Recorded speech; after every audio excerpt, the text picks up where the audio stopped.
A female is being followed by a driver as she travels down a highway one night in 1990.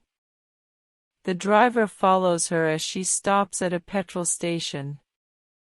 She has no choice but to run through the desert because the gas station is closed. She is able to flee the pursuit until a passing truck driver notices her. Later in Bakersfield, Kern County Deputy Sheriff Joseph Deacon is summoned to the Los Angeles County Sheriff's Office to gather information regarding a recent homicide. Former LA Sheriff's Detective Deacon is despised by the majority of LAPD officers for reasons that were eventually made clear. The coroner, Flo Dunnigan, is one of the few individuals who seemed pleased to see him.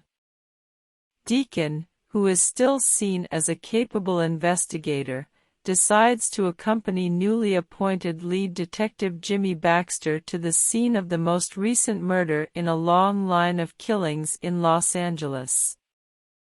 Deacon detects similarities between the killing's method of execution and the method of a previous serial killing case that he was unable to crack. An automobile follows Rhonda Rathbun that evening while she runs, and the next morning she is reported missing. The precinct commander, Ferris, tells Baxter that Deacon's fixation with the unsolved crime caused him to get divorced and have a heart attack. Despite being instructed not to involve him further, Deacon takes time off to help with Baxter's case. The body of another victim is found by the police the following night, washed up beneath a bridge. The victims were all prostitutes who were stabbed to death, and Baxter discovers that the MO was consistent with the earlier murder and other homicides. Albert Sparma, a suspect who works at a repair shop nearby the homicides, is the subject of Deacon's first investigation. Deputy follows Sparma. Sparma, who is aware that he is being watched, taunts Deacon by stopping his car on the side of the road near where one of the dead was discovered. Sparma is brought in for interrogation. After making fun of the detectives while being questioned and causing Deacon to lose his cool, Sparma is let go. The girl from the opening scene of the film is brought in to try and identify the killer during this part of the film as well, but because she unintentionally saw Sparma in the corridor, her evidence is contaminated and useless to the police. Deacon and Baxter are given less time when the FBI is requested to take up the investigation within a week.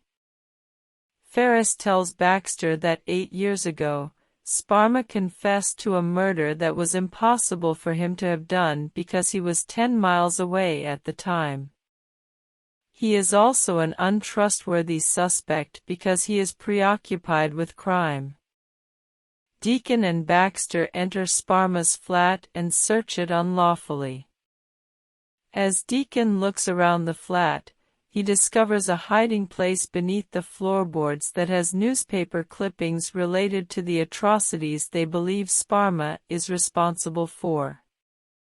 Deacon escapes from Sparma's house after Sparma called in a officer down, and a police scanner in the apartment tells him that cops are on their way to the flat.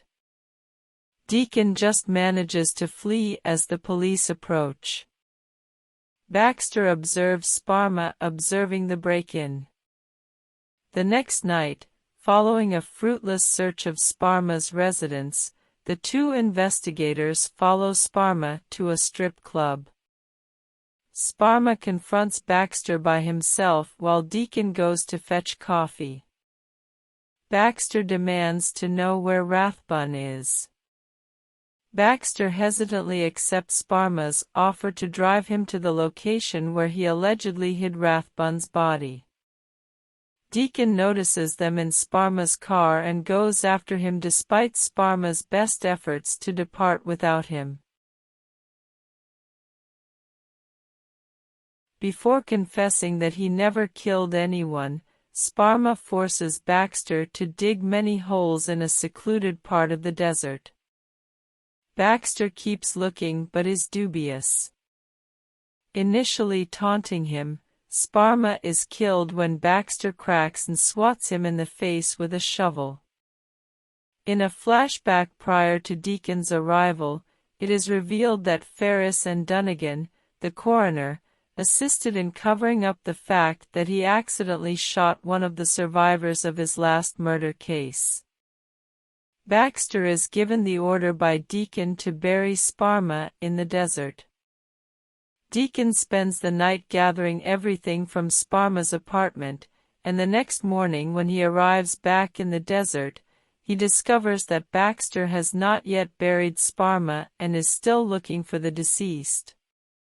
In an effort to clear his guilt and end the investigation, Baxter desperately wants to think that Sparma is the murderer. Deacon counsels him to move on from the incident or it will follow him throughout his life. Later, Baxter gets a red beret similar to the one Rhonda Rathbun was wearing when she was kidnapped in an envelope from Deacon at his house. Deacon burns everything he gathered in the apartment, including a brand new 4-pack of berets that is missing a red beret, when he returns to Kern County. Please subscribe my channel. Thanks for watching this video.